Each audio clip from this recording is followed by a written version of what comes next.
مرحبا يا رمضان مرحبا شهر صيام نسأل الله الرحمن رحمة على الدوام.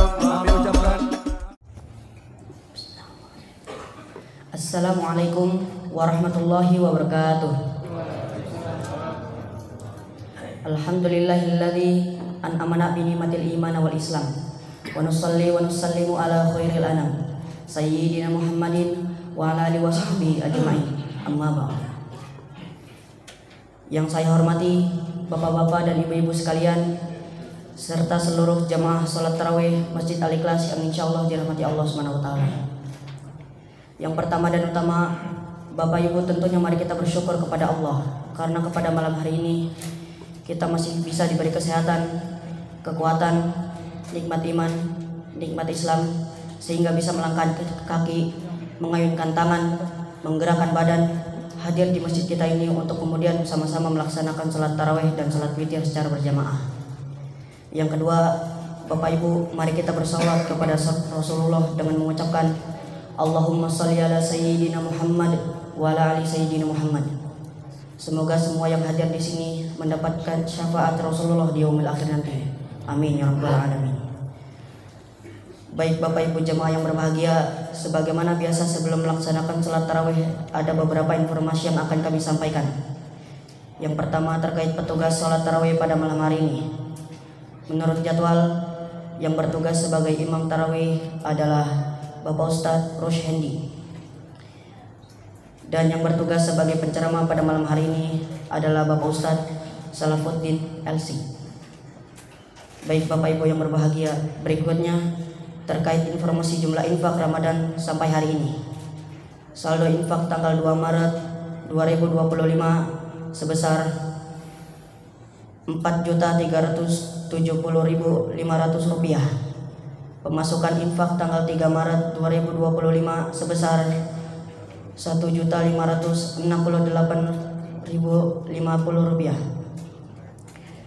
Pengeluaran Rp600.000. Sehingga saldo sampai hari ini yaitu Rp5.339.000. Jazakumullahu khairan katsiran. Semoga seluruh donatur yang menyumbangkan hartanya, menyumbangkan rezekinya, masjid kita ini akan dibalas Allah dengan sebaik-baiknya balasan. Amin ya rabbal alamin. Baik Bapak Ibu, mungkin itu saja yang bisa kami sampaikan pada malam hari ini. Kurang lebihnya mohon maaf. Wabillahi taufiq wal hidayah. Wassalamualaikum warahmatullahi wabarakatuh. Kepada Bapak Ustadz Salafuddin, waktu dan tempat kami persilakan. Bismillahirrahmanirrahim. Assalamualaikum warahmatullahi wabarakatuh. Innal hamdalillah wassalatu wassalamu ala Rasulillah wa ala alihi wa ashabihi wa man tabi'a hudah. Jamaah sekalian, Bapak Ibu yang mudah-mudahan senantiasa Allah muliakan, kita bersyukur kepada Allah Subhanahu wa taala malam hari ini kita dapat kembali menunaikan salat Isya berjamaah, dan insyaallah kita akan lanjutkan dengan salat tarawih dan witir.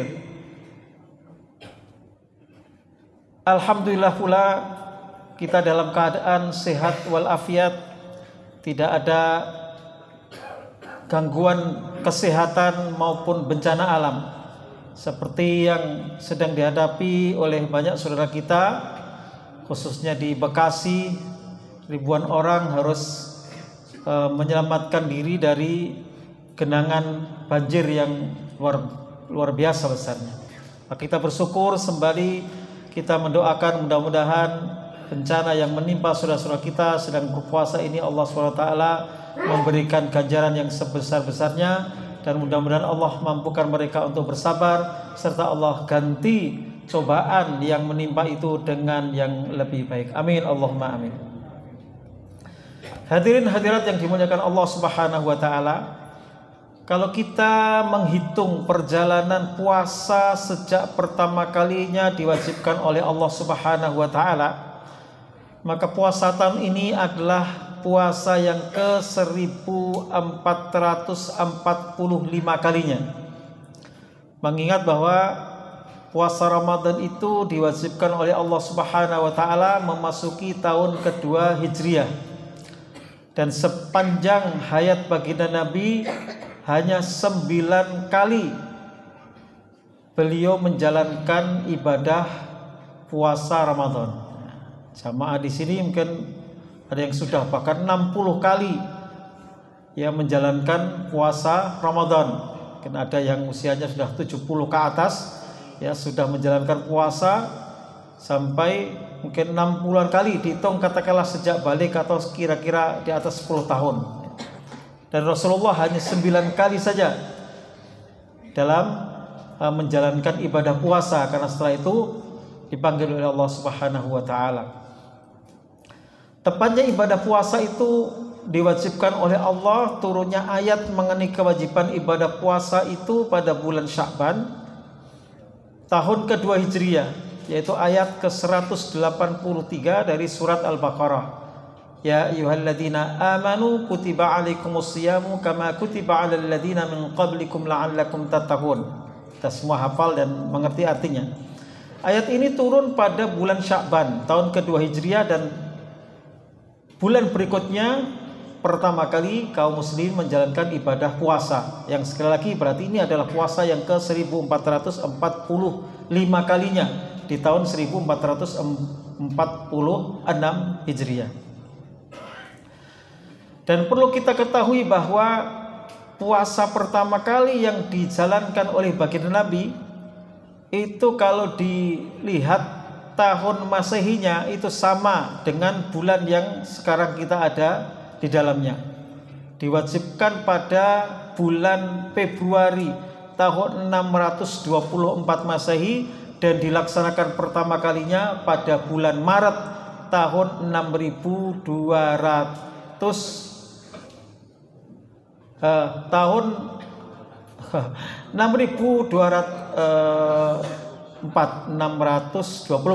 ya, 624 Masehi. Nah, itu hitungan Masehinya ya. Jadi kalau dihitung Hijriah, puasa itu sudah berlangsung selama 1445.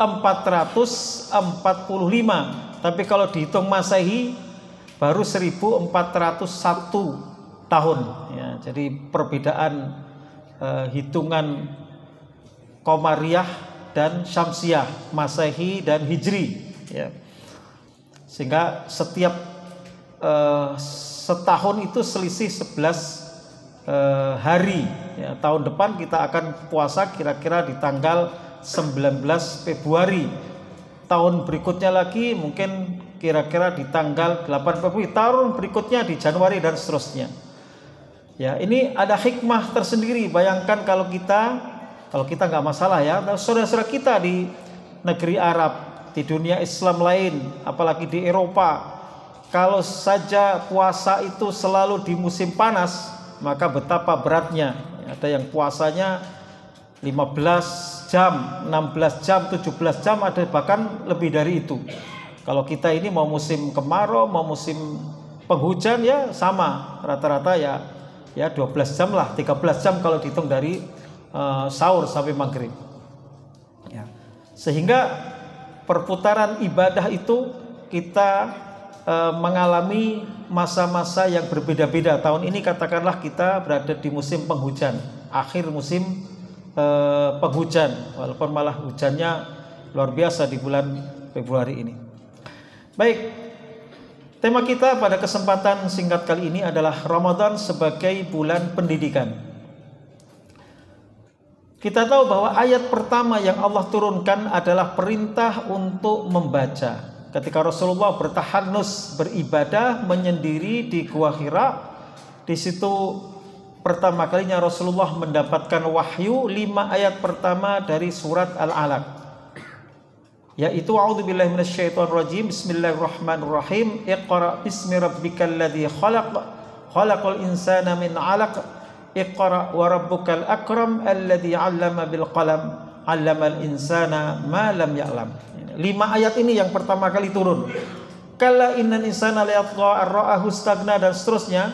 Ini sambungannya 3 tahun kemudian baru turun sambungan dari surat Al-Alaq. Ya. Dapat dipastikan seperti itu, kata Syekh Imam Muhammad Duh, karena ini berbicara tentang bagaimana reaksi Rasulullah setelah dakwah secara terbuka. Bagaimana seorang Walid bin Mughirah, ya, seorang yang berpengaruh di kalangan Quraisy yang menghalangi dakwah Rasulullah, ya. Kala innal insana yatu ar-ra'ahu stagna, dia punya apa saja, punya kekuatan, punya pengaruh, punya harta dan seterusnya, kemudian dia berbuat semena-mena. Ya, ayat ini sambungannya 3 tahun kemudian.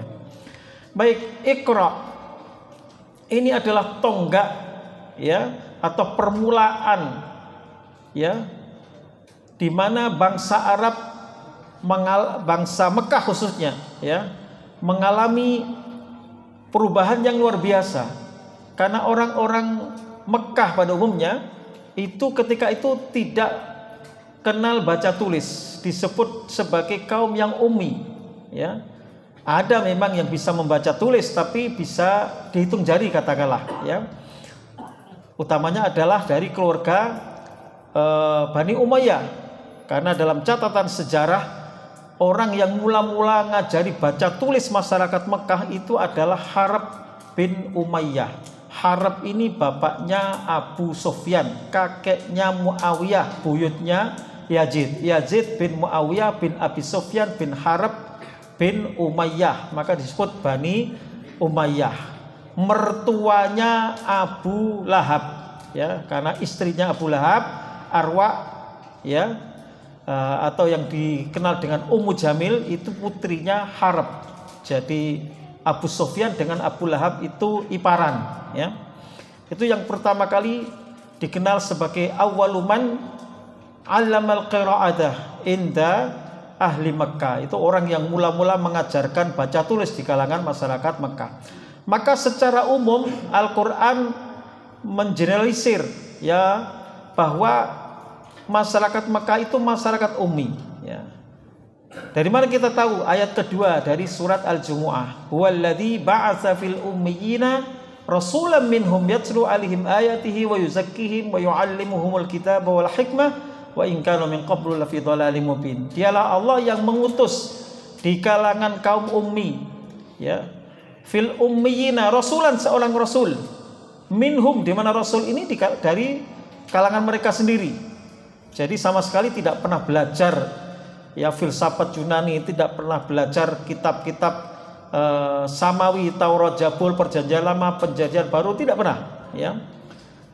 Tapi kemudian ayat pertama yang Allah turunkan adalah Iqra, Iqra bismi rabbikal ladzi khalaq. Tapi bukan sekedar membaca.